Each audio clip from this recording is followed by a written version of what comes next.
Part 2. 7. The musical Palmer family arrives by bandwagon at Alamo Ranch.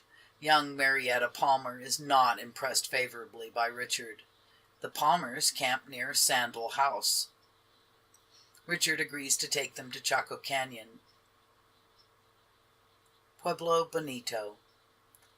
Richard's excitement when he realizes he has found a vast, many-dwelling center of a vanished civilization. They visit Santa Fe. Richard and Talbot Hyde exchange letters planning their next summer's work. With Richard as guide, the bandwagon circles southward into Arizona, crossing the flooded San Juan. Richard asks Marietta to be his wife. The parting at Monticello, Utah. Richard and the Palmers arrived in the valley of the Verde River, explored Montezuma's castle and other ruins of Arizona, and then had headed north for Oak Creek Canyon and Flagstaff. In many of the places where they stopped, the Palmers gave impromptu musical performances, played for dances, and sometimes gave stereopticon show in a church or public hall. Some of the tunes he heard almost nightly began to run through Richard's head, but when he tried to hum them, he couldn't. Music he liked, but carrying a melody was beyond him, and the best he could do was whistle a few notes of his favorite.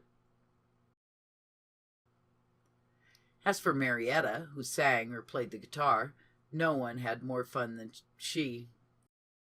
The young men who came for these affairs were always eager to dance with her, Richard noticed, and as soon as someone else could be found to take her place, she would be out on the floor, swirling and laughing in the arms of a stranger. For her it was pleasant and innocent enough, but for Richard, after watching for a while from his post at the door, would disappear. Once this happened, Marietta's mother went looking for him and found him wandering about outside in the darkness. "Richard, I've noticed that whenever someone plays for Marietta," she said, "and she dances, you leave the hall. Does her dancing seem wrong to you?" Bluffly, he replied he saw nothing wrong in Marietta's dancing. It had been hot and noisy, and he had just come out for some air. Miss Palmer wondered, but said no more. A few days later, Richard told her, out of a clear sky, "You know, I never realized how much I've missed not being allowed to dance or to learn."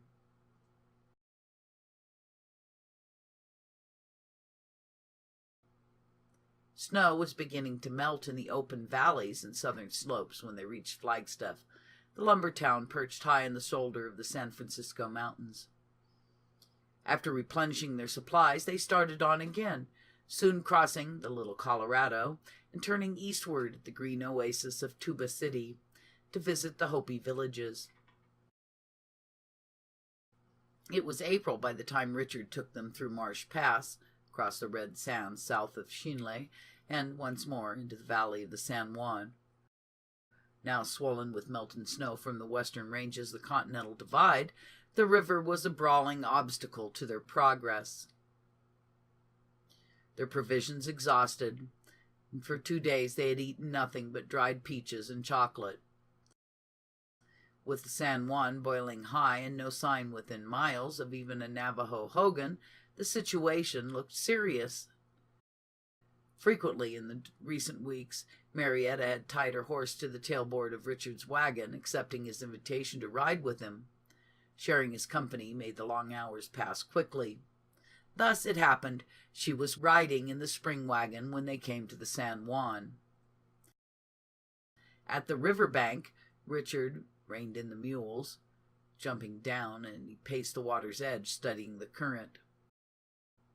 The Palmers and the children, meanwhile, had come alongside. Marietta's father joined Richard, and for a time they stood talking in low tones. Richard now was shaking his head as if in doubt. Marietta overheard the last part of their conversation. "Can we make it without the wagons tipping over?" her father asked. "There's nothing to do but try," Richard answered. "I don't know of a better ford than this within miles of here. Since your outfit is top-heavy, I'll go first, and if I get across, I'll go on to Bluff for help. A strong team hitched onto your mules should get you over." Then he turned to where Marietta sat waiting. "I'm going to try it," he told her, swinging into the seat. "You want to stay here with your folks?" He'd expected her to stay. "I'm going with you," she smiled. Richard started to answer, then saw she was determined and changed his mind. Before either of the Palmers could protest, he yelled at the mules, and the spring wagon lurched down the sandy bank and into the river. Marietta clutched the seat with all of her strength as the wheels bounced crazily over stones and then sank in sand and water to the hubs. Before she knew it, the river was up to the wagon bed. The current had swung the tailboard sharply downstream, and the two mules were plunging forward, now swimming, now scrabbling for footing when they touched the bottom. They made headway, but it was slow. Marietta could see they were being carried on the muddy tide. Near midstream, Richard swung toward her and yelled, "You afraid?"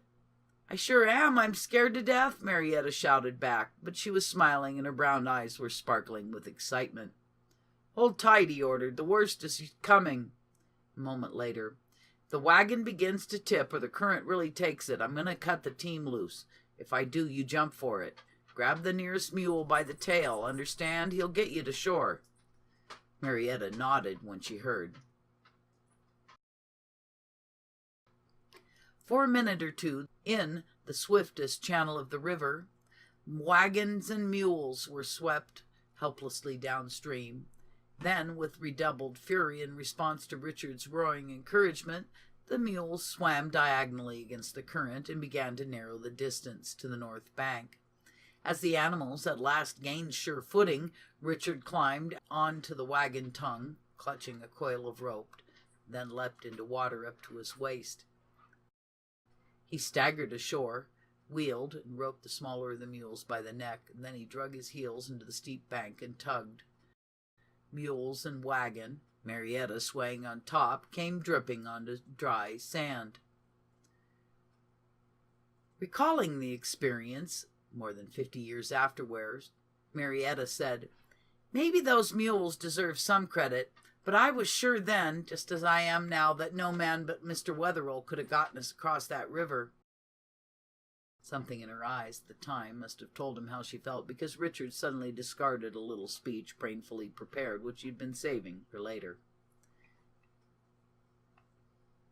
"Is there anything you're afraid of?" "Oh, I guess not." She didn't quite know what to answer. "Tell me, what do you do with your fear?" "Mr. Wetherill, I don't know. I suppose I just swallow it." There was a pause, and then, "Will you marry me?" Marietta was taken by surprise. She knew she liked Richard very much, and that she respected him, but again, he seemed so much older than she. Finally, she answered, "I'll have to think about it." Richard was not to be put off. "I've been thinking about it for a long while. Marietta, will you marry me?" After another pause, Marietta, hoping this was right, said quietly, "Yes, I will marry you."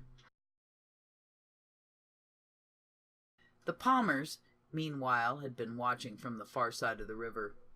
We called back to them that we would go and get help, but doubted they could hear us for the noise of the river, Marietta recalled long after.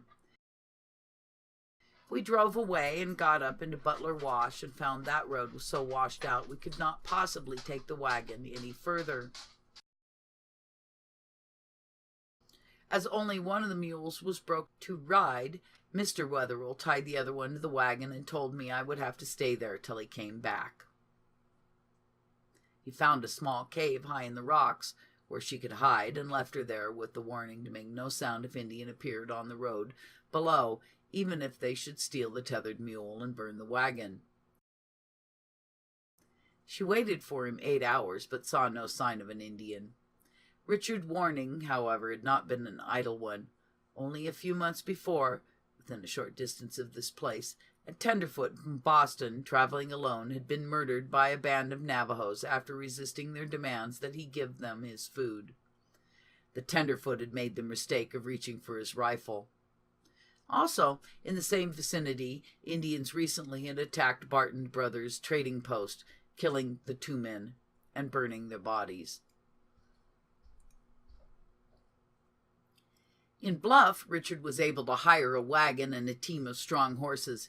He brought a few provisions and started back on a circuitous route with several Mormon friends who had offered to help. Marietta recalled that when they again reached the river, it was daylight, but my parents were anxiously waiting by a campfire they kept burning all night. The water was down, as always in the morning, and the Mormons put their heavy team on with the mules and made an easy crossing. Richard parted with Marietta and her family a few days afterwards in Monticello, Utah. The wedding was planned for the following fall, when Richard was to join the Palmers in California. In the months between, the Palmers continued northward to Yellowstone and then to the Pacific Northwest. Richard returned to Mancos and began outfitting for the summer's work for the Hyde brothers. From Talbot Hyde came word that Frederick Ward Putnam of Peabody Museum and American Museum of Natural History would be associated with the Hyde Exposition the following spring. He informed Richard, "We have decided to continue the work with you under Professor Putnam's supervision in your country to make this comparative study of the various branches of the Udo-Aztecan stock as represented. To do this, we feel it is essential to have your cooperation. This is the plan, that if we undertake the work, Professor Putnam will detail a man to superintend the field work and work up the result during the next winter."